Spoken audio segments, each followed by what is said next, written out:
What's up, YouTube? This is Too Raw for TV. All right, man. So this is the off season, right? So we don't really have anything going on. We just finished the Olympics, and so there's really no active basketball to talk about.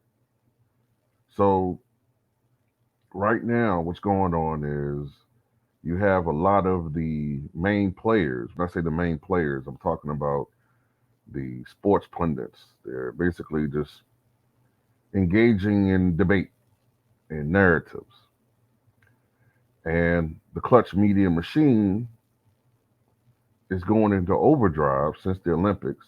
I've never seen an Olympic competition where a machine is making it about one guy. Okay.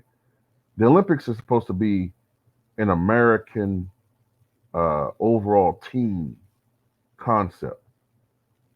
Always. Always. You never seen them talk about Michael Jordan with the Dream Team. It was all of the guys. It was Michael Jordan, Magic Johnson, Larry Bird, uh, Patrick Ewing, David Robinson. Charles Barkley was actually the best player, and he didn't even want to participate at first. Charles Barkley was the best player. He wasn't the greatest player of that time, but in that actual tournament, he was the best player. If there was a such thing as a MVP award back then, Barkley would have won it. And us Jordan fans wouldn't have had any hostility toward him because he deserved it. But these guys are a fucking cult. They're a cult, okay? And they're making the Olympics about LeBron because he can't get it done during the regular season. Not without a super team, and not without other players to clean up his flaws on the court. So now that they won the Olympics, they're making it about LeBron and his legacy. And oh, he's up on Jordan in the Olympics and all this trivial BS crap. Okay.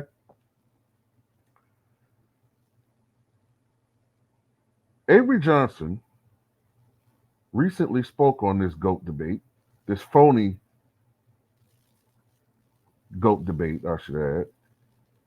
He was on Mark Jackson's podcast, and he didn't hesitate to name Michael Jordan as the greatest player ever. He said, quote, we can really peel back all of the numbers. You can even go with the eye test, but everybody else is a distant second behind Mike, and there's no disrespect to it. He then added, but when you win 6 championships and you're the MVP of all 6, and you've never get to a game 7, all the first team defense, first team all NBA MVPs. He did it with one team, and he had to go through the Detroit Pistons and the Boston Celtics. There was a lot more restricted freedom of movement and physicality. So it's Michael, which goes into what what Kevin Garnett said yesterday about how it's so much easier to score, and how there's no, I'm gonna add this. There's no resistance at the rim. You see, LeBron gets to bowling ball his way to the basket without having to worry about a Shaquille O'Neal or a David Robinson or a Patrick Ewing or an Akeem Olajuwon or a Mark Eaton or Manute Bol or George Murison or a Charles Oakley or Charles Barkley or Xavier McDaniel or an Anthony Mason or Maurice Lucas, etc., etc., etc. I can go on and on. The Davis boys, Bill Laimbeer, John Salley, Dennis Rodman, Jason Williams, Derek Coleman, Armand Gilliam, Kevin Willis. You don't have to worry about this. You don't play 22 seasons back then.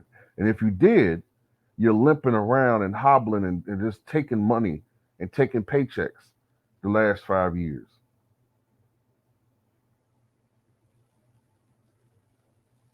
Even when he played with the Wizards, he averaged 21 points, 6 rebounds, and 4.5 assists.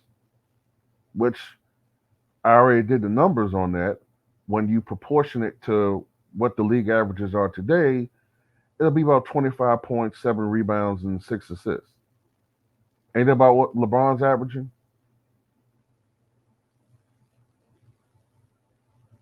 Remember, the Wizards are only averaging 92, 93 points a game. The league average is what, 115?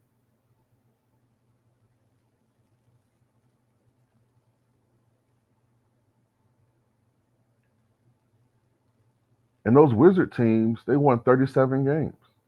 37 games. He didn't even really have another. What's the best teammate he had at the time? Maybe Rip Hamilton the first year and Jerry Stackhouse the second year. I mean, those aren't Hall of Famers. Explain to me why this dude, this so-called GOAT, is playing with a future Hall of Famer in Anthony Davis at times when he's motivated the best and when he gets the goddamn ball from the selfish clutches of the basket. At times, he's the best center in the NBA. And remember, he was the most coveted big man, most coveted free agent, in the NBA back in 2019. Jordan never played with a guy like Anthony Davis. Jordan did have a league-wide advantage where his team is shooting 1,000 more free throws than everybody else during the whole season. All these non-calls when it comes to offensive fouling, don't get called for traveling. And still somehow they be missing the playoffs. Still somehow. And not some phony, fake tournament mid-season to pad your record when you go 6-0 against, intercontinental championship BS, whatever the hell that crap is. When you go up against, poor competition and rigged game, whatever, man. It's just weak, man. He's weak. This era's weak. Sorry, it's just true, man. And I, like I said yesterday, these guys are getting tired of holding their tongue about it. They held their tongue about it, but God damn it, you're not gonna go around disrespecting their era and think they're gonna not talk about it. They're like, okay, you know what? We've been holding our tongue long enough. Now you guys are just disrespecting us completely, saying we don't have skill. Like, how do you get in the NBA without skill, man? How do you get into the NBA without skill? Explain that to me.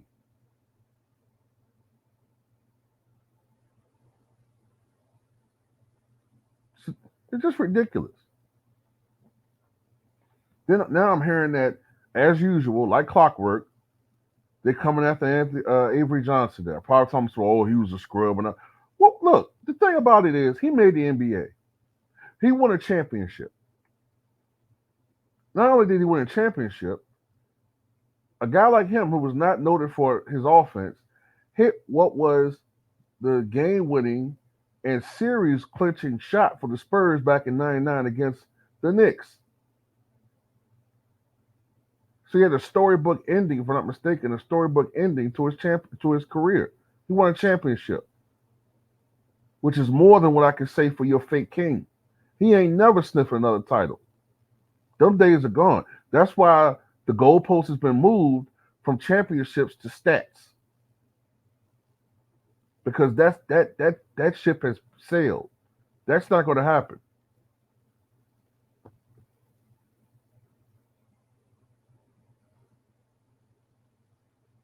Then you hear this stupid narrative. The Pistons only won when they got old. Oh, really? That's funny because I distinctly remember the beginning of the 90-91 season, Dennis Rodman carving three-peat in the back of his head. I distinctly remember most of the starters being in their primes. They weren't old, but it's funny. The 98 Bulls were the oldest team ever to win a championship, and they got it done. And Michael Jordan didn't play with a all-star in 91 or 98. For that matter, Isaiah Thomas didn't win with another all-star in 89. But this guy has Hall of Famers, all-stars, six men, assist leaders, steals leaders, you know what I'm saying? Top three centers in franchise history playing on his team, and he still can't get it done.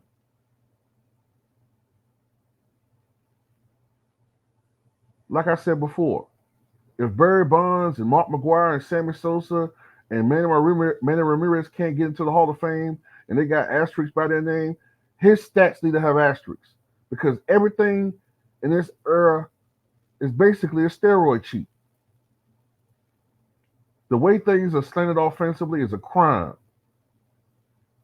You got people averaging 25 points a game who wouldn't even sniff the NBA 20 years ago. Fraudulent ass era.